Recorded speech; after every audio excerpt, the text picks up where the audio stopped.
I'm an economist at heart because I wanted to study how we could change this strange system that I felt not right when I was 12 years old. So I went into economics, international relations, but it took me just 1 year of studies to understand that I want to actually do tech and I want to do startups in order to actually create something and change things, because going the political way is almost unbelievably hard to change something there.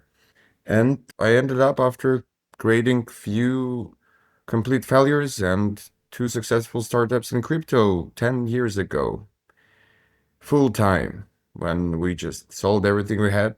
We went all in. Back then in crypto, good old times, people were actually mining things at home. There were almost no industrial mining farms, which are now like 100% of the Bitcoin hash rate. And people were actually mining Ethereum, just buying GPUs from the shops. And we don't see it nowadays. What happened next is that we were deep into proof of stake networks, the first ones that emerged, like Tezos, Cosmos. And we had like a small group of people working together as operators of the nodes for these networks. And what we found out is that when you have 1% of the network, your vote becomes not too decisive, but still has some weight.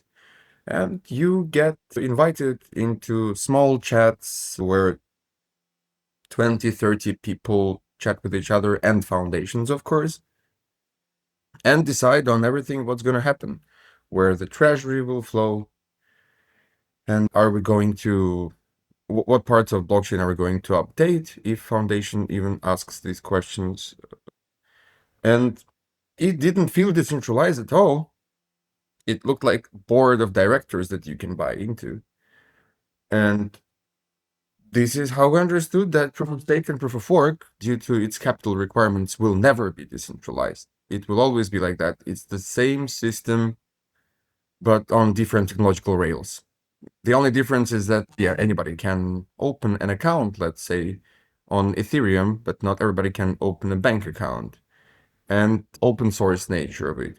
But in terms of the ownership of the infrastructure, it changes nothing. And right now we can see the capture of stake proof of work networks by same old TradFi Wall Street guys buying us at these incredibly cheap prices, altcoins all-time low, and nothing will change. It will become even worse. So we understood it back in 2017, and we imagined, how can we create a network where you cannot buy into power, where one person would be limited in power, let's say to one vote, because that's what most of the people in the world believe in, but we don't have it in our political system, which is democracy.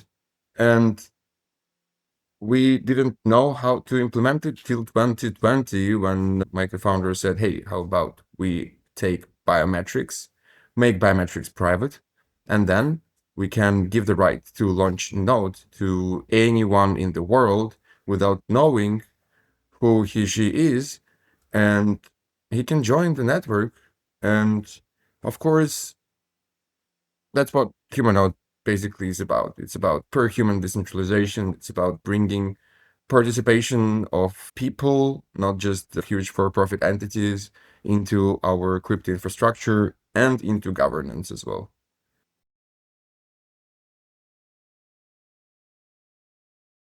What we have in Ethereum governance is that, you see, it's completely decoupled from proof of stake. And we all know why, because they don't want the plutocratic capture of the whole Ethereum organization with all its network of people, etc., because their values are quite different from pure plutocracy and oligarchy. And that's why they're not building governance. And the thing is that we didn't have almost any experiments in governance in crypto. So it's all proof of stake everywhere. It's all token weighted, or it's good old proof of work, which, and governance in Bitcoin, if you see how the voting for updates is done there is that the biggest mining pools, they are the ones who are actually responsible for operating and distributing software to the miners because they connect to mining pools. Otherwise, they will never mine their Bitcoin. Maybe in 100 years, they will be lucky to get one. And they actually vote by tweeting or just posting on GitHub. It's crazy, right? But it's true. So I think that governance is one of the least developed things in crypto in general, because governance on its own does not bring you cash flow and users. But the governance is out of importance before it becomes very important in the critical moment. And I would love more and more experiments, not only like we do, like we have basically one person, one node, one vote with contribution intellectual barriers. Because number one, you have to set up a node, which is already not easy for everybody, but you have to know how to use PC well. And then you have to actually contribute something to the protocol. You have to propose a system change in the DAO, or propose a project or a small marketing initiative, even doesn't matter. But if it gets accepted and the proposer actually delivers on the first milestone, then only he has rights to vote. But I believe that this is one of the thousands of models that could be done with the governance. And we have to experiment more and more, otherwise we will never find the right one. And this is why institutions are developing so slowly, because there is not enough experimentation, and we live in the same kind of system structure for years and decades.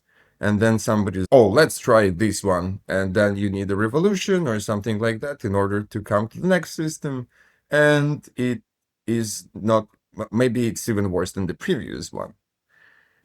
So yeah, I hope there will be much more experiments.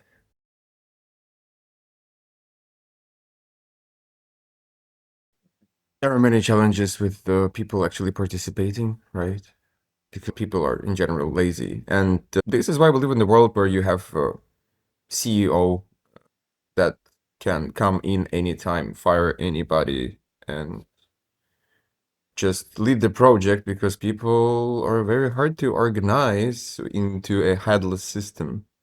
I believe we had some experiments in the corporate world with some circle management systems, like, but they're nowhere now, and you mostly see like CEOs that can decide anything.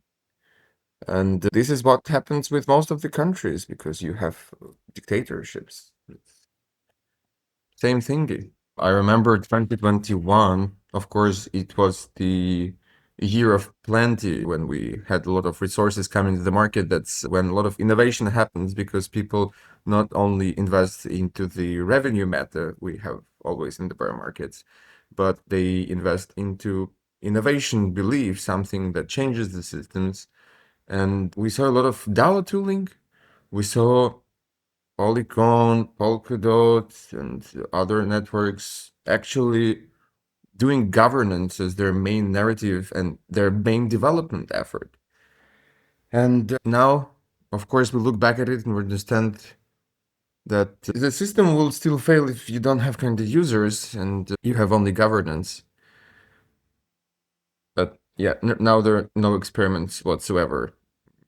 Before that, people were setting up DAOs, different complicated methods in the Gary Gensler times, because at least they needed a DAO as a facade of decentralization, not to be deemed as security.